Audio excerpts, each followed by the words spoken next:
Sports betting has gotten so bad that the NCAA wishes that it never got legalized. Their president said it just the other day. And as far as we can tell, it's only going to get worse from here. College sports betting has gotten so bad that 1 in 3 college basketball players have received a death threat based on how they played in one game.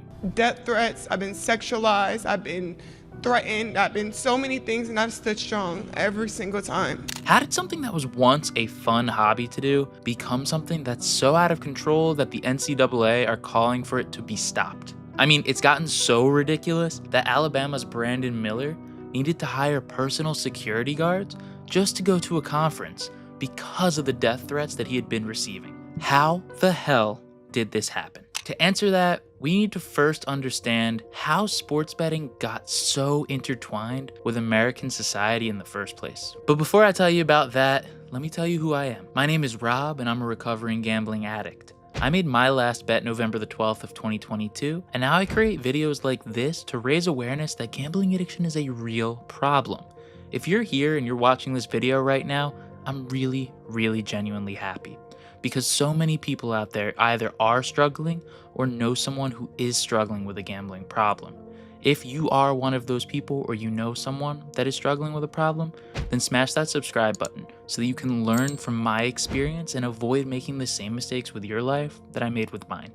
Let's get right back to it. It all started back in 2018 when PASPA was overturned by the Supreme Court. This decision from the Supreme Court basically made it such that states now had the right to decide for themselves whether or not to legalize sports betting in their jurisdiction. And boy, did they take advantage of that. Over the course of 6 years, 38 states and Washington, D.C. have legalized it. Do you know how insane that is for the US government? It takes them 4 months just to read a letter that you send them. Yet, with the influence of FanDuel, DraftKings, and other popular casino operators, we've seen our nation change completely in the blink of an eye. Once it became legalized, it was only a short time before massive promotions began to roll in. These same operators are offering free $300 sign-up bonuses, crazy money-back guarantees on your first bets, and dozens of other types of promotions that seem like they'd be bleeding money as a result. But they know that they'll turn a massive profit once they've hooked you in, so it's worth it for them. From 2018 till now, the revenues of these operators are skyrocketing, and US citizens are expected to lose $1 trillion to these operators over the next 5 years. Not wager, but lose $1 trillion. The marketing has been running rampant, and there's been almost no restrictions on what these groups are allowed to say. They never have to say that you can lose money gambling, and they show you an insane and really unattainable lifestyle to make you think that you'll be the next big winner and this lifestyle could be yours. I actually think that they should be sued for false advertising, and I made a video talking about it, but check that one out after this video wraps up. Now we know how sports betting became so popular so fast, but where did things really go wrong? Well, as more people began gambling, society gradually became desensitized to it. What was once an activity for the back rooms of a mob-run deli in New York, where you'd have your legs broken if you didn't pay up right away, has now become standard locker room talk, office chatter, or even in some cases, playground conversations. Yes, there literally are 12-year-olds addicted to sports betting. Now, not everyone that gambles gets addicted to it, but millions of people do.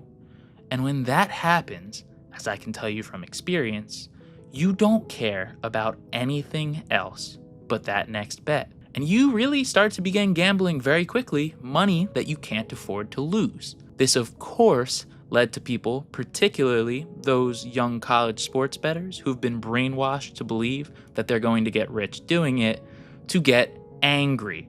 And eventually, for some of them, to start sending death threats and verbally abusing the players of college teams that they once loved or even presently attend. These college players, many of whom are not getting paid a dime to play, are being put through a literal hell of having to fear their classmates as a result of playing the sport that they love. This also raises another issue of players possibly getting paid by those peers or outside groups to perform badly in games so they can make a profit, which we've seen happen quite a few times already. This is unfortunately not a rarity. as it's becoming the everyday reality of college players. College campuses always harp on campus safety, and they say that it's a priority for them, and many of them boast their own campus police force.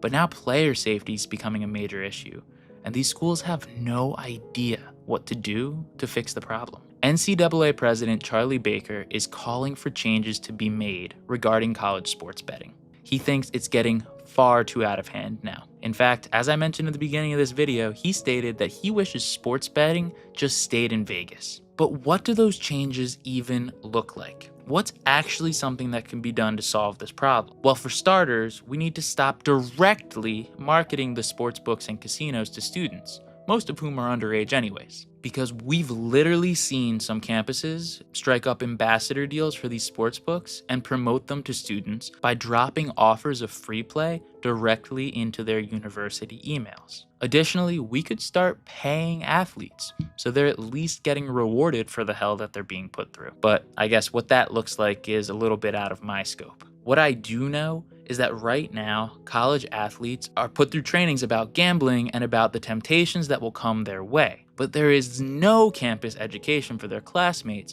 who are the ones making the bets, and in some cases, writing the death threats. A national curriculum of the risks of gambling addiction could do wonders for those who are early along in the process of gambling. And also some heavy consequences for threatening athletes for playing games that they love to play could be valuable as well. College sports betting has gotten so bad within just 6 years, and it's only going to get worse from here if regulation is not put into place, and unless we start to realize that sports betting has gotten completely out of hand. If you feel like you or someone you know might have a gambling problem, then I want you to check out this video I made about how I was able to stop gambling and start to live a better life. And until we solve all of these problems and figure out how to protect the kids of our nation, let's just focus on getting better together and staying educated one day at a time.